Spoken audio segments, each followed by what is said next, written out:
Hello everyone, मैं अपने channel में आप लोगों का स्वागत कर रही हूँ। मैं आज आप लोगों को तुलसी माता के पूजा का गीत सुनाऊंगी जो सोहर के रूप में है। और मैं आज उस गीत को ढोलक के साथ सुनाऊंगी। ढोलक नहीं है, ये डिब्बा है। डिब्बा कोई बजाते हैं, देखिए अच्छा भी लगेगा।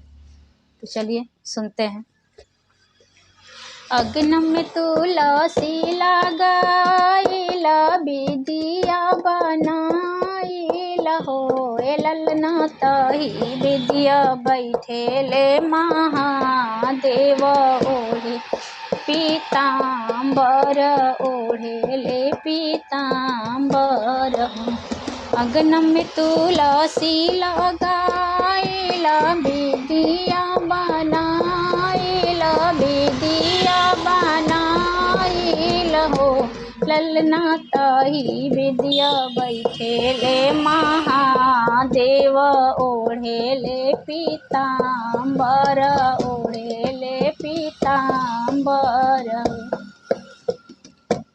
जहाँ हम जानीति महादेव ओढ़ी हैं पीताम्बर, ओढ़ी हैं पीताम्बर हो।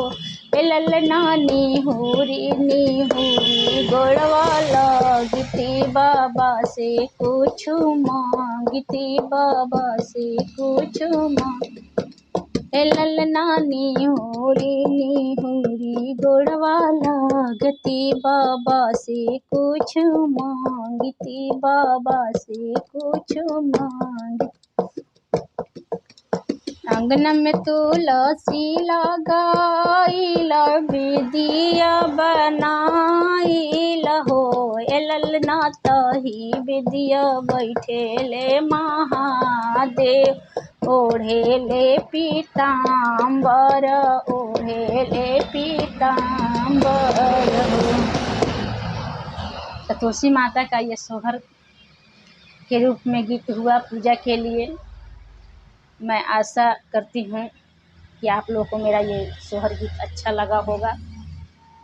तो आप लोग फटाफट लाइक कीजिए, शेयर कीजिए, सब्सक्राइब कीजिए। तो मिलते हैं नेक्स्ट वीडियो में, तब तक के लिए नमस्कार।